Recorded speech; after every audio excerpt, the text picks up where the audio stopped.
everybody, my name is Jane Anderson. I am the founder and the sleep consultant behind Counting Sheep Sleep Consulting. So today I want to share some really important information with you. If you have a newborn, you want to tune into this because it is going to save your life, seriously. I wish I had known about this technique when I had my babies. My kids are almost 3 and over 1 now, so it's irrelevant to me. But if your baby is under 3 months, this is gonna come in handy like crazy. So it's called the 5 S's, and it comes from a book called The Happiest Baby on the Block, which is a great book, but honestly, the main thing you take away from it is this 5 S's technique. So save yourself the trouble, watch this video, and it will give you everything you need to know. So 5 S's. The first S is swaddling. Second S is side or stomach position. Shushing is the third. The fourth S is swinging, and the last one is sucking. So what I want to do here is take our handy little baby. Now, unfortunately, I don't have a bigger one, but this will do the trick. So the first S that we're looking at is swaddling. So what I recommend is the Velcro swaddle. Honestly, it's foolproof. You just want to make sure it's long enough for your baby's length, right? So they do come in smaller sizes. Make sure that it fits well, but so easy to swaddle that baby in there with the Velcro ones, and then you don't have to worry about them breaking out. Like, it's really hard for them to break out of the Velcro. So, but for today's purpose, I'm gonna show you how to use the muslin, how to swaddle a baby properly, because I think a lot of people still like the muslins. They're beautiful, they're so soft, they're very easy to break out of.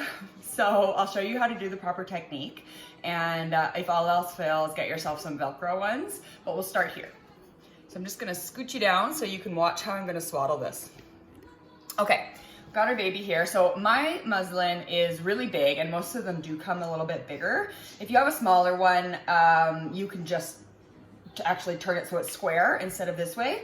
But for our purposes, we're gonna turn it and then fold down, okay? You can kind of see how it's done. So you're gonna place the baby, again, I wish it was bigger, but that's okay, so that the top of the swaddle comes right above their shoulders. And then what we're gonna do is a down, up, down, up. That's the technique we're using, okay? So you start, I always start on the left, that's just the way I am, maybe it's because I'm right-handed, but you would bring the baby's arms down so that they're down beside their body. Then you're gonna take this, pull down over the shoulder and down. And then what you're actually gonna do is roll your baby over, bring the entire swaddle around, okay? And then tighten, pull tight, okay? So that's the first down. It goes all the way under your baby's body. Then you're gonna take this part and curl it up, okay? It'll be up. Now this baby ends right here, but I'm leaving it a little bit longer just for, you know, accuracy's sake, okay? So we've done our down and our one up. That's what it looks like. Then we're gonna take this one, again, over the shoulder. And this time, we're not gonna go all the way down. We're just gonna pinch it right there, okay? Obviously, I'm pressing really hard on this because it's a doll. You're not gonna do that to your child. But then, you're gonna take this and do your last up. And this time you go up. You're gonna tuck it over that shoulder and go underneath, okay? There you go. Just like that. Now, this isn't like a perfect swaddle because, like I said, with the size of this baby, it's not gonna be totally accurate, but it does the trick. So that's kind of the motion. You're going down, up, down, up. Every time you're doing it really tight because, again, we don't want that baby to sneak out. Now, normally I think when people are trying to calm a baby, and this is when this technique really comes in handy, is when your baby's freaking out, they're seriously in distress, they're crying, and you're trying to settle them and you just can't seem to get to. First thing you're gonna do is swaddle. Now, one thing I forgot to mention is that the order of these 5 S's is super important. It's important that you swaddle first. Reason being, when your baby's really upset, as a newborn, their arms and their legs are flailing and they're just sort of like lack of control over their body. So first thing you want to do is just bring them in so that they have nothing else to focus on.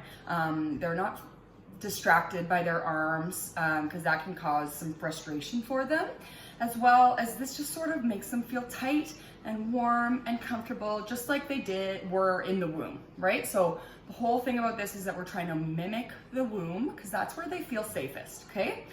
So typically you'd hold your baby and you want to see their beautiful little face and their eyes stare up at you, of course, I get it. But this is not that comfortable for them. Babies don't like being on their back. It makes them feel like they're falling. It can actually like activate that Moro reflex or the startle reflex and cause their arms to go, okay? So what we're actually gonna do is we're gonna move on to S number 2, which is side or stomach position. So you have 2 options here. One is just that, right onto their side, okay? If you wanted, you could do tummy like that, stomach. I'm gonna do side here just for purposes so that you can see a little bit better, okay? But side, stomach, either one, whatever way your baby seems to, calm better. Either one is totally fine. Now I'll just mention, of course, safe sleeping. You always put your baby down to sleep on their back, but when they're in your arms, they're totally safe, of course, being on their side or their tummy when you've got them. So this is what you're gonna do. You might honestly find that you can just stop here if your baby calms. You don't need to continue on with the rest of the S's. If they're calm, they're great, okay? But if they're still crying, the next thing you're gonna do is you're gonna shush. Just use your mouth. If you have white noise or you have a little shusher, you can do that, but obviously your mouth is just as good. So one thing you wanna do is if your baby's crying, you gotta shush louder than they're crying. So just a shh, shh, that's probably not gonna do it. It's gonna be a little more abrasive than you would expect. It's gonna look something like this.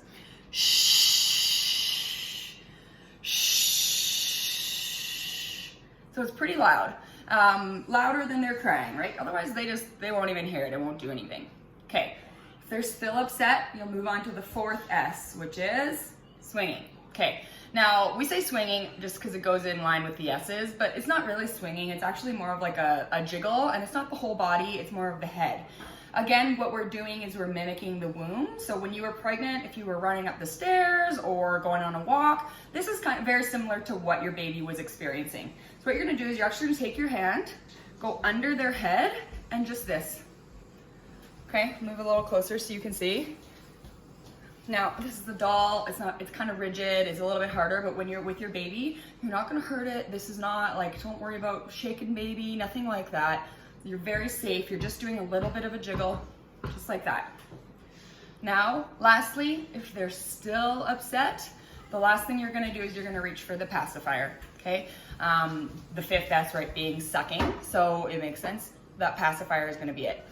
A lot of people believe that their babies hate the pacifier, and maybe they do, but that sucking, babies have a very strong sucking reflex. That's why they breastfeed and bottle feed right out of the womb. They know what to do. So pacifiers really do wonders for calming your baby, but like I said, the order of these S's matters. So if you were to pop that soother in first, it might not work because they're so upset, they're just gonna spit it out, right? So that's why the sucking, the pacifier comes last, because once you get to this whole stage, at that point, they're probably ready to accept it, okay? So what you would do, you pop that soother in, and then you're gonna do all of them together. Of course, this baby can't take a soother, so I'm just not actually physically doing it, but imagine a soother there, and then you're gonna do this. Shh, shh, shh. And that's it, guys. That's the 5 S's. It is an amazing tool. Make sure you use it. All right, of course, I got cut off by a crying baby because that's what happens when you're a work from home mom. So anyways, I hope that you guys learned something from this 5 S's video. It's honestly such an amazing technique, and if you do it properly and follow the steps that I've outlined, it should get your crying baby comforted and calmed super smoothly and easily. So yeah, good luck you guys, and please hit subscribe down there if you found this helpful. I'll be posting lots of really helpful tips and videos soon. Thank you so much.